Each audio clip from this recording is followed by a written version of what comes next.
Hi everyone, I'm back in front of you with a new video. And before I start talking about the issues that I want to discuss today, I am requesting you to please subscribe to my YouTube channel. If you are already a subscriber, thank you. If you have not subscribed to my YouTube channel yet, please do so. Click on that subscribe button and stay connected with me. Busloads of migrants have arrived in Chicago. Buses after buses full of migrants are arriving in the city of Chicago. When when you see various news updates that inform you that the city has no place to house the migrants, when you read about the proposed site at Brighton Park, where a migrant um, camp was supposed to be constructed, and as we know now, that plan is no longer a plan. I mean, it's canceled, so that's not happening. There will be no migrant camp in Brighton Park. When you hear about those news, you can understand the challenges the city is facing, which is there's really no room to house the thousands and thousands and thousands of migrants who are in the city of Chicago. There's just no space, okay? We've seen what the city tried. The city tried to house migrants um, on college campuses. The city tried to house migrants in police stations. We have seen reports about migrants staying at police stations, and now this Brighton Park migrant camp that was proposed, that's not happening. So you put all of these together, and the conclusion that you can draw is that there's no room. There's no room to house migrants in the city of Chicago. And so naturally, when you understand that, it seems that the migrants will stop coming, right? There's no room to house the migrants who are already there in the city of Chicago. But shockingly, that's not stopping more migrants from arriving. Just this week, I was reading the news updates. The computer screen is right in front of me, and I'm reading the news updates, and I can see the reports that there are buses after buses of migrants arriving in the city of Chicago. While there's no room for the migrants who are already there, and let's not forget, even before this migrant crisis, there were many homeless Americans who are still there. There are many homeless Americans in the city of Chicago. These are American citizens who are homeless, and they did not have any place to stay. They still don't. And now there are thousands and thousands of migrants who don't have a place to stay, and more migrants are arriving.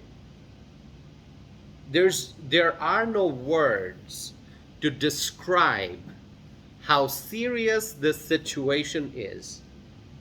And I have not even started discussing the recent news updates from the southern border. It's probably, I can probably talk for hours if I start talking about what's happening at the southern border. Things that I saw in the news, things that I read about this week. Many foreign nationals, many. I don't know the number. People can only estimate, because there are many who are coming in, crossing the border, foreign nationals, they're crossing the border, they're entering the United States illegally. There are those who, who have been detected as they're coming in, and there are many who came in undetected. So if you ask somebody to give you a number, well, there are only estimates. No one knows the exact number of foreign nationals who are entering the United States illegally through the southern border every single day. It's hard to figure out what the exact number is, but according to estimates, it's more than 6 million since 2021. Since 2021, more than 6 million foreign nationals have entered the United States illegally. Let's talk about New York City now. I've talked about New York before. According to a new poll, the approval rating of Mayor Eric Adams is at 28%. This is according to a Quinnipiac University poll. The approval rating of Mayor Eric Adams is at 28%. Extremely low number. Reportedly, this is the lowest job approval rating since 1996. And this is the mayor of New York City. The city is in crisis under the leadership of Mayor Eric Adams. And I think that the migrant crisis is a key factor affecting the approval rating. When New York residents see that thousands of migrants are flooding the neighborhoods of New York City,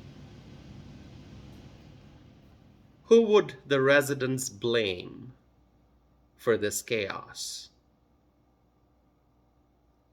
Of course, the residents blame Mayor Eric Adams. But you also have to blame the Biden administration, because the Biden administration has not secured the border. And as a result of that, all these foreign nationals are pouring into our country illegally. And of course, people will blame Mayor Eric Adams because he is a liberal politician who supports the Biden administration policies. Don't forget that Mayor Eric Adams supports sanctuary city policy. And it is because New York is a sanctuary city that migrants are coming to New York City. The migrants who are coming in, they are looking for sanctuary communities like Chicago, like New York, like California. California is a sanctuary state. That's why there are so many undocumented immigrants living in California, because it's the sanctuary state. So this sanctuary policy, it leads to failure. It leads to crisis. It leads to scarcity. It leads to chaos. No American city or village or state should be, no American city, state, village, county should be a sanctuary for undocumented immigrants. We must secure the southern border. We must stop the influx of illegal immigrants. The taxpayers cannot bear this burden. Our tax dollars are being used to provide housing, food, and lots of other services to the undocumented immigrants. I've said this before many times, and I'll say it again. The American citizens are suffering. And so our country cannot afford the burden of illegal immigration. It is time to secure the border. It is time to stop the flow of illegal immigrants. Thank you for staying connected with me. Thank you for watching my channel. If you like any of my videos, if you want to help me spread my message, please share these videos with your friends and family. Thank you for watching. Don't forget to visit my website, tausifanam.net. I'll be back again soon with a new video.